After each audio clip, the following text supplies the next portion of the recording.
गर्मी में गरीब बेटी की जादुई खास की एसी। ओह, कितनी गर्मी लग रही है। ऊपर से ये टेबल पंखा भी मरमर कर चल रहा है। एसी लगी होती तो मस्त नींद आती। तभी पंखा चलते चलते जोरदार आवाज करके बंद हो जाता है, जिसकी आवाज से गरीब सत्यकाम का परिवार जाग जाता है। अजी ये इतनी तेज आवाज कैसी थी? क्या मालूम चंदा, पर ऐसा लगा जैसे कुछ टूट गया। तभी भारती टेबल पंखे को देखती है। पिताजी वो देखो, टेबल पंखा टूट गया। पंखा टूटा देखकर पूरा परिवार दुख जताने लगता है। हे भगवान, ये क्या, एक और परेशानी बढ़ा दी तूने हम गरीबों पर। ये टेबल पंखा ही तो इस गर्मी में हमारा इकलौता सहारा था। अब तो इस गर्मी में हम बेहाल हो जाएंगे। कितना कहता था मैं कि दिन में पंखा बंद रखा करो, सारा दिन तो चलता रहता था। अब दिन रात चलेगा, कोई भी चीज तो खराब तो होगी ही ना। एक एक पाई जोड़ कर लिया था ये पंखा, अब कहाँ से लाऊंगा तुम्हारे नए पंखे का दाम। इसलिए तो कहती हूँ पिताजी कि घर में एक एसी लगवा दो, गर्मी भी नहीं लगेगी और नींद भी अच्छी आएगी। ये सुनकर गरीबी से झुंझलाया सत्यकाम अपनी दूसरी बेटी भारती को डांट लगाते हुए बोला, अरे चुप कर तू भारती, तेरा बाप कोई सर्विस वाला थोड़े है जो लाख रुपए महीना कमाता है। जब देखो एसी एसी एसी कहते रहती है। ये एसी सोफा सब अमीरों के घरों में होता है, हम गरीबों की औकात में नहीं है खरीदना। अजी अब जाने भी तो बच्ची है, अब ही चलो सब सो जाओ। आस पड़ोस वाले भी इतनी रात में हम गरीबों के घर में से हल्ला गुल्ला होता सुनेंगे तो क्या कहेंगे। जैसे तैसे सब गर्मी में सो जाते हैं, लेकिन अपने गरीब माँ बाप बहन को गर्मी से बेहाल देखकर वो गरीब बेटी रात भर खुद सो भी नहीं पाई। अरे सुबह हो गई, जल्दी से साफ सफाई कर लेती हूँ, फिर बाबा के लिए चाय भी बनानी है। घर में झाड़ू लगाकर जब वो घर के बाहर आकर देखती है तो आम के पेड़ से पूरे आंगन में पत्ते ही पत्ते बिखरे थे और पेड़ पर फल लगने को थे, जिसे देखकर वो खुश हो गई। अरे वाह, आम के पेड़ पर तो बेर लगने लगे हैं। अच्छा है, थोड़े दिन में आम पक जाएंगे। पिताजी को तो आम के साथ रोटी खाना कितना पसंद है। अगर उन्हें रोज अपनी मनपसंद की सब्जी या फिर मीठे आम मिल जाए तो वो पेट भरकर रोटी खाते हैं। लेकिन इस गरीबी में नमक रोटी और चटनी रोटी खाकर ही गुजारा करना पड़ रहा है। इस घर की बड़ी बेटी होते हुए भी मैं अपने गरीब माँ बाप के लिए कुछ भी नहीं कर पा रही हूँ। मेरे प्यारे आम के पेड़, मैं उनके लिए कुछ करना चाहती हूँ। खास करके भारती की ख्वाहिश है कि हम अपने घर में एसी लगवाएं। सबसे पहले मैं अपनी कमाई से अपने घर में एसी लगवाऊंगी।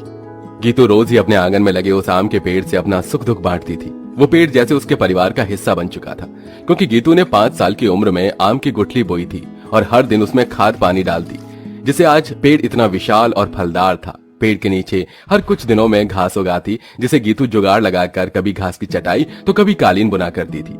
गीतू, मैं और तेरे पिताजी जमींदार के खेत पर जा रहे हैं काम करने। माँ, आप और पिताजी अपनी खेती खुद क्यों नहीं उगाते? वो जमींदार तो यही चाहता है कि हम गरीब लोग सारी जिंदगी उसकी गुलामी करें। तभी तो धूप में वो आपसे गधों की तरह काम करवाता है और सिर्फ 100 रुपए ही देता है पूरे दिन के। पिताजी, आप ही तो कहते हैं ना कि हम गरीब किसान मिट्टी से सोना उगाते हैं। हाँ बेटिया, लेकिन एक गरीब के लिए 2 रोटी कमाना रोज की कठिन चुनौती होती है, जिसे पार करना पड़ता है। सत्यकाम और चंदा चिलचिलाती कड़ी धूप और गर्मी में खेत पर आते हैं, जहाँ जमींदार ठाठ से कुर्सी पर बैठा था और नौकर छतरी लिए खड़ा था। ओहो, बाप रे बाप, कितनी गर्मी है, आग बरस रही है। इतनी गर्मी में तो एसी की ठंडी हवा छोड़ने का मन ही नहीं करता। राम राम मालिक। अरे भाड़ में गया तेरा राम राम, यहाँ गर्मी से मेरा कचूमर निकला जा रहा है। कहाँ मर रहा था? हाँ, अब तक कहाँ मर रहा था? चलो दोनों मियाँ बीबी खेत जोतने में लग जाओ, उठाओ हल। जी मालिक।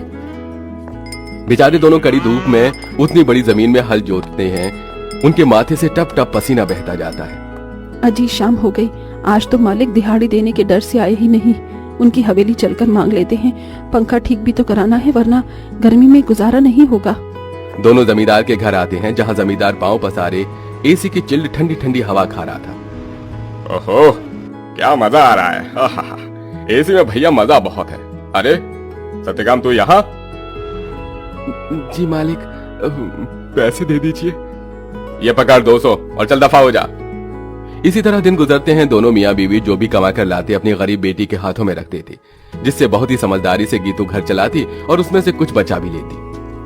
100, 200, 300, 350, 400, 410, 420, 30, कुल मिलाकर मेरे पास अभी तक के 700-800 रुपए ही इकट्ठे हुए हैं। इतने में एसी कहाँ से आएगी? अगर मैं किश्त बंधवाकर भी एसी ले आऊं तो फिर मैं कैसे किश्त भरूंगी? तभी भारती अपनी गरीब बहन गीतू को परेशान देखकर बोली, दीदी, आजकल तो कबाड़ी वालों के पास भी अच्छी अच्छी चीज मिल जाती है। अमीर लोग तो नया खरीद लाते हैं और महंगी चीज भी बेच देते हैं। हाँ, ये ठीक रहेगा, मैं कबाड़ी में से कोई एसी उठा लाती हूँ। गीतू एसी खरीदने कबाड़ी की दुकान पर चली आई। भैया जी मुझे कोई सस्ती एसी दिखाइए। गरीब लड़की लगती है, एक काम करता हूँ, ये खटारा वाली एसी थमा देता। इसे क्या पता इसमें क्या डिफॉल्ट है। ये लो बहन जी, ये एकदम बढ़िया एसी है। ये चलती तो है ना? चलती नहीं, दौड़ती है, एकदम धूम मचा देगी ठंडी हवा की। 1000 रुपए की लगेगी, अब जल्दी से ले लो। लेकिन मेरे पास बस 800 ही है। चलेगा चलेगा, दे दो। गीतू खुशी से वो एसी घर लाकर सबको चलाकर दिखाती है। माँ पिताजी देखो, आपकी गरीब बेटी एसी खरीद कर लाई है 800 में। अब हमें गर्मी में नहीं सोना पड़ेगा। मगर ये चल क्यों नहीं रही? 800 में कोई एसी देता है भला क्या? पैसे फंसा कर आई है जाकर। सब मुंह बनाकर सो जाते हैं और गीतू पेड़ के पास आकर रोने लगी। मेरे प्यारे आम के पेड़, वो कबाड़ी वाला मुझ गरीब के पैसे खा गया। ये एसी चल भी नहीं रही, मुश्किल से 1-1 रुपया इकट्ठा किया था। गीतू को रोते देखकर पेड़ बोलने लग जाता है। गीतू, तुम रो रही हो? रो मत, मैं तुम्हारी एसी को जादुई एसी बना देता हूँ। क्या सचमुच में ऐसा हो सकता है? तभी पेड़ जादू करता है और जमीन पर ढेर सारे घास उगाते हैं जो बहुत चमक रही थी। गीतू, इस जादुई घास को मैंने अपनी शक्ति से उगाया है, इसे एसी में लगा दो, ये एसी जादुई हो जाएगी। गीतू बिल्कुल वैसा ही करती है। तभी घास का एसी बनकर पूरा होते ही सुनहरी चमक से भरकर चल पड़ता है और पूरे घर को बर्फ के जितना ठंडा कर देता है। माँ पिताजी, भारती देखो, एसी चलने लगी। पूरा गरीब परिवार घास के एसी को चलते देखकर चौंक जाते हैं। अरे देखो चंदा, हमारी बिटिया ने घास की एसी बनाई है। हाँ जी, लेकिन ये घास की एसी कैसे चल रही है? ये एसी कूलर तो बिजली से चलते हैं। तभी जादुई घास एसी के आंख कान मुंह बन जाता है। एसी इठलाकर बोला, क्योंकि मैं जादुई घास का एसी जो हूँ। ये लो, जी भर के खूब ठंडी हवा खाओ। अरे वाह दीदी, क्या धांसू एसी बनाई है। हम गरीबों जैसे घास की एसी है। एसी तो बड़े बड़े अमीरों के घर में भी नहीं होगी। अब हम गर्मी में एसी की ठंडी हवा में सोएंगे। तभी चंदा रोते हुए बोली, बिटिया, अगर दिन भर इस एसी की ठंडक में ही सोते रहेंगे तो कमाएगा कौन? बगैर खून पसीना बहाए पैसे थोड़ी मिलता है।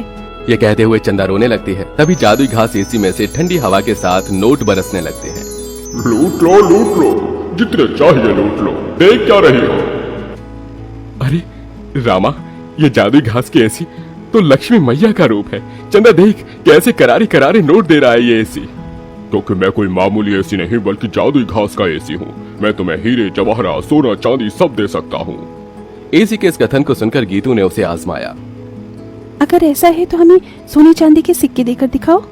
तभी एक सुनहरी चमक के साथ जादुई घास एसी में से सोने चांदी के ढेर सारे सिक्कों की बारिश बरसने लगी। तुम तो सच में जादुई एसी हो माँ। अब आपको उस जमींदार की गुलामी करने की जरूरत नहीं। अब हमारे पास जादुई घास का एसी है। दोनों मियाँ बीबी खुशी से फूट फूट कर रोए। चंदा देखो, अब हमें और दुख नहीं काटना पड़ेगा, न किसी की ये गालियां खाकर गुलामी करनी होगी। ये जादुई घास की एसी हमें बंधुआई से छुटकारा दिलाने आई है हमारे घर। जाओ सत्यकाम, इन सिक्कों से कर्ज चुका दो। सत्यकाम ने जादुई घास एसी से मिले सिक्कों को बेचकर सबका कर्जा भर दिया और उसने पंखा कूलर एसी की अपनी दुकान खोली, जिससे गरीब भी कम दाम पर एसी खरीद सके। उस गरीब बेटी के बनाई जादुई घास एसी ने उसके गरीब परिवार का भाग्य बदल दिया।